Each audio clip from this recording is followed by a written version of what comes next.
नमस्कार, भारत लाइव देख रहे हैं आप। लगातार बिहार में जब से जातीय गणना का रिपोर्ट आया है उसके बाद से सरकार अपनी पीठ थपथपा रही है। इस बीच में आपने देखा होगा कि सदन के दोनों पटलों पर जिस तरह से आरक्षण बिल को भी पास करा लिया गया, राज्यपाल का हस्ताक्षर भी हो गया, लेकिन उसके बाद इसके श्रेय लेने की होड़ लगी हुई है। तो इसी बीच में एक और बात सामने नजर आई और वो थी अशोक चौधरी और जनता दल यूनाइटेड के द्वारा जिस तरह से भीम संसद का आयोजन किया गया और इस भीम संसद को खास करके मुख्यमंत्री नीतीश कुमार ने संबोधन के दौरान अशोक चौधरी को खूब तारीफ की और कहा कि आज तक ऐसा कार्यक्रम हमने न संबोधित किया था न देखा इस तरह का कार्यक्रम। इस विषय के बाद मामला और उलझता जा रहा है। एक तरफ जहां काफी संख्या में दलित नेता इस भीम संसद के बाद से नाराज चल रहे हैं, तो वहीं एक वीडियो वायरल हुआ है, उसको लेकर के हंगामा चल रहा है। इन्हीं सब विषयों पर बात करने के लिए और इस भीम संसद को कितना ज्यादा सही और कितना ज्यादा फायदेमंद मानती है भारतीय जनता पार्टी, इस विषय पर बात करने के लिए हमारे साथ ललन पासवान है। ललन जी, आपका बहुत बहुत स्वागत है। हाँ, नमस्ते नमस्ते, बहुत धन्यवाद। बताइए। जो भीम संसद का आयोजन हुआ, आप लोग तो बैकफुट पर हैं। पूरा दलित समाज जो है नीतीश कुमार के साथ खड़ा हो गया, अशोक चौधरी के साथ। एक बात ध्यान रखिए, जिस भीम संवाद का जिस संसद का आयोजन किया गया है जी, पूरी तरह टोला सेवक और विकास मित्रों को जी, कलेक्टर, बिहार के सभी कलेक्टरों ने जिला कलेक्टर ने गाड़ी भेजकर दबाव बनाकर वेतन बढ़ा दिया गया है। जी, आदमी लाना जबरन लाया गया है पैसे के बल पर, पहला बात। और जिस तरह से वहाँ उस मंच पर एक कैबिनेट मिनिस्टर को आपको जिस तरह से अपमानित किया गया अशोक चौधरी द्वारा, एक दलित एक महादलित को अपमानित कर रहा, ये कोई नई बात नहीं है। जिस रत्नेश सदा की बात कर रहे हैं। हाँ, रत्नेश सदा जैसे हम लोग के मित्र हैं, भाई हैं। और जिस तरह से जीतन मांझी को नीतीश कुमार ने अपमानित किया, उसी मंच पर रत्नेश सदा भी मुसहर समाज के लोगों को अपमानित किया गया। और जो फर्जी दलित है, जिसका बाल बच्चा सब शादी ब्याह ऊंची जातियों में है, अपने बेटी से लेकर बेटा तक सब, जिसका अपना कोई पूंजी नहीं, नीतीश कुमार के मैनेजर के सिवाय कुछ नहीं है, जिसकी हैसियत चपरासी की है, उसके सिवाय कोई उपाय नहीं है। और ये अब मुख्यमंत्री ये बात कह रहे हैं, ये तो यही स्थिति हो गई कि जीवन में कभी उस तरह का दलितों का, नीतीश कुमार जी दलितों से कभी प्रेम किए ही नहीं, दलितों को बांटने का काम किया, दलित महादलित किए, फिर भी महादलित उनके साथ नहीं रहा, न अनुसूचित जाति के लोग रहा, न आदिवासी रहा।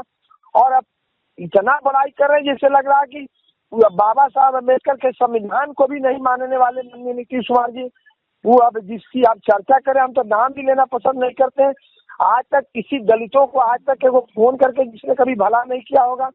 आज तक दलितों के यहाँ की न शादी न ब्याह है, न भात से मतलब है, न जात से मतलब है। जात के लोग भी नेता नहीं मानते हैं। वैसे लोग नीतीश कुमार के सामने कैबिनेट मिनिस्टर को अपमानित हो रहा है, हाथ धर के बैठाया जा रहा है। इससे बड़ा दुर्भाग्यपूर्ण और कलंक क्या हो सकता है? जीतन मांझी को जिस तरह संसदीय प्रणाली में, विधानसभा में, भारत के मैंने बिहार के लोकतंत्र जहाँ से बनता और बिगड़ता है, जहाँ संविधान का निर्माण होता है, उस विधानसभा में जीतन मांझी के तुम कह के 80 बरस के उम्र के 81 बरस के एक बुजुर्ग को, नेता को, पूर्व मुख्यमंत्री को जिस तरह से मुख्यमंत्री ने जैसे एक चपरासी को भी उस भाषा में बात नहीं किया, जिससे अपमानित किया, बिहार का दलित कभी मानने के लिए तैयार है। प्रमोशन आरक्षण समाप्त हो गया। ललन जी, एक तरफ आप लोग ये बातें कह रहे हैं, कहीं आप लोगों का ये गुस्सा तो नहीं है? एक तरफ जहां रत्नेश सदा अशोक चौधरी के खिलाफ कह रहे हैं कि आंदोलन करो, पुतला जलाओ, आप लोग कहीं ऐसा तो नहीं कि भड़का रहे हैं और आप लोगों को जो भीम संसद हुआ उससे आप लोग घबराए हुए हैं? ये बताइए, कौन घबराने की बात है? प्रमोशन में आरक्षण खत्म हुआ। अटल बिहारी वाजपेयी ने 2001 में सुप्रीम कोर्ट के फैसले के खिलाफ अटल बिहारी वाजपेयी जी ने, पूर्व प्रधानमंत्री ने भारत के पार्लियामेंट में बिल लाकर और फिर प्रमोशन में आरक्षण दिया। इस बार फिर 1995 में लालू यादव ने खत्म किया था बिहार में प्रमोशन में आरक्षण खत्म करके डिमोशन कर दिया था मैंने हजारों दलितों को। फिर नीतीश कुमार जी ने 17% आरक्षण को सर्वोच्च न्यायालय के हवाला देके 7 वर्षों से प्रमोशन में आरक्षण बंद किया था। प्रमोशन में आरक्षण दिया भी, हम लोग को नहीं दिया। और 17% और एक ऐसे IAS जो जिसका हमने सिद्धार्थ जी से बयान दिया रहा है, सिद्धार्थ कुमार से कि प्रमोशन को फ्रीज करके रखा गया है 17%। जब सुप्रीम कोर्ट के फैसले के खिलाफ पार्लियामेंट में बिल आया था, तो यहाँ क्यों देने में क्या थी? भारत का सर्वोच्च न्यायालय बढ़िया है क्या? देश में कहीं लागू नहीं है ये नियम, और बिहार में क्यों लागू हो गया कि प्रमोशन में आरक्षण नहीं दिया गया? तो ये पूरी तरह बिहार का दलित जानता है 75 नहीं 80% 90% आरक्षण दे दे बिहार का दलित नीतीश कुमार और लालू यादव को। आज भी हमारी बेटियों के साथ बलात्कार हो रहा है, नंगे घुमाया जा रहा है। हमारे यहाँ नौहट्टा में 4 रविदास की बेटी के साथ बलात्कार हुआ, सरकारी जात के लोगों ने किया। एक आदिवासी बच्ची के साथ बलात्कार हुआ। क्या बात करते हैं? पूरे बिहार में पासवान, राम, मुशहर मारे जा रहे हैं, बच्चियां नंगे घुमाई जा रही हैं, और आप कह रहे हैं कि दलित इनके साथ है। ललन जी, टांग के पास से। हाँ। ललन जी, आप भी जदयू में लंबे समय तक रहे हैं, आप भी एक दलित नेता हैं। अशोक चौधरी का काल भी देखा है आपने नीतीश कुमार का काल भी देखा है। सब कुछ आप देख सुन करके उसके बाद पार्टी से बाहर आए हैं। अभी आपको क्या लगता है कि जिस तरह से पार्टी के भीतर सब कुछ चल रहा है, रत्नेश सदा भरते अशोक चौधरी भी अब देखने को सामने मिल गया है, ऑडियो वायरल हो रहा है, इन सब बातों को लेकर के आपको क्या लगता है कि जदयू की जो स्थिति है वो क्या है?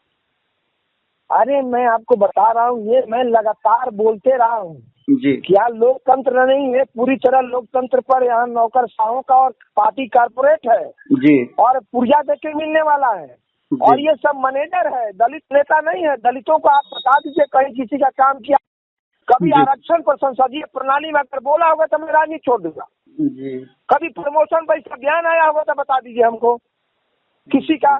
कभी दलित छात्रों के लिए कभी कोई आंदोलन किया होगा, कहीं लाठी खाया होगा? ये सब चांदी के चम्मच में पैदा हुआ, सब चांदी के चम्मच वाला नेता। ये सब कभी दलित का कोई भला किया? कहीं बताइए। कहीं अपने पोस्टिंग में कहीं 10 को 20 अफसरों का दलितों का पोस्टिंग किया होगा? क्या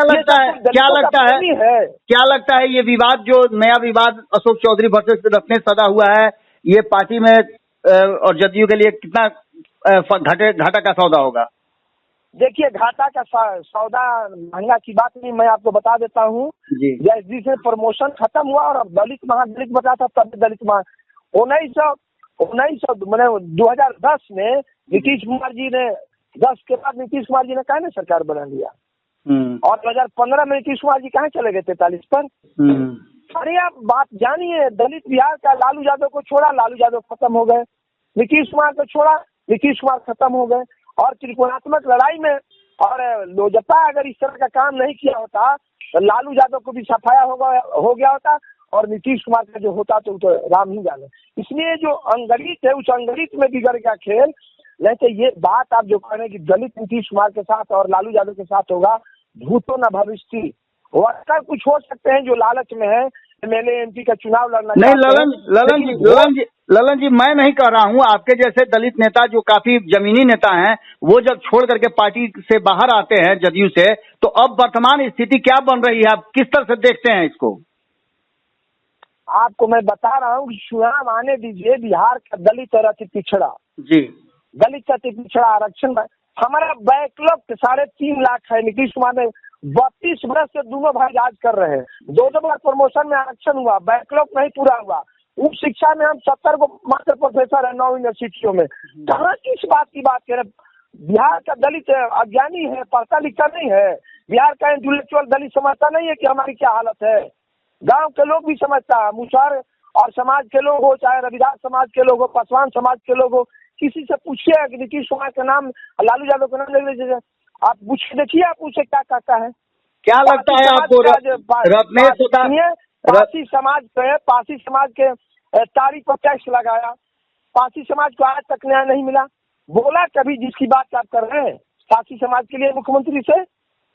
पासी समाज, इस समाज में जो व्यक्ति पैदा हुआ है, कभी बोला क्या पासी समाज के साथ अन्याय हो रहा है? बिहार में पासी कोई वोट करा, पासी समाज के कल एक महिला मिली, पासी समाज के लोग भाग के भारतीय जनता। क्या लगता है कि इस एपिसोड में अशोक चौधरी और रत्नेश सदा एपिसोड में किसकी छुट्टी होने की संभावना बढ़ रही है?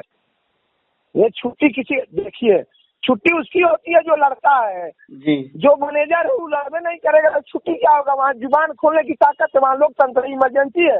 मतलब इस तरह के मंत्री की औकात है कि नीतीश कुमार के सामने खड़े होकर आप कह दे कि आप गलत कर रहे हैं। मतलब की सरकार है, क्या बात करते हैं। मतलब रत्नेश सदा पर तलवार लटक गई है। लटक सकती है, रत्नेश सदा बोलने वाला साथी है, मंत्री है, और इसे लटक भी सकती है और नहीं लटक सकती है तो मुंह बंद किया जा सकता है दबाव बना के। पार्टी से बाहर कर दिया, मंत्रिमंडल से बाहर किया जा सकता है, ये दबाव बनाया जा सकता है, धमकाया जा सकता है। चलिए, बहुत बहुत धन्यवाद आपका। ठीक है, बहुत धन्यवाद। अगर ये वीडियो पसंद आई और वह बिहार के राजनीति और बिहारियत से सरोकार रखेनी तो सब्सक्राइब बटन दबा के चैनल के सब्सक्राइब कर ली। ओजे एगो घंटी बा, ओकरा बटन दबा देला से कुल सटीक और मारक खबर रुआ मुफ्त में मिल जाई। अगर रुआ पत्रकारिता के हमनी के नया प्रयोग में सहयोग कर चाहतानी तो ज्वाइन बटन दबा दी। पेटीएम नंबर नोट कर ली 9386816700। धन्यवाद।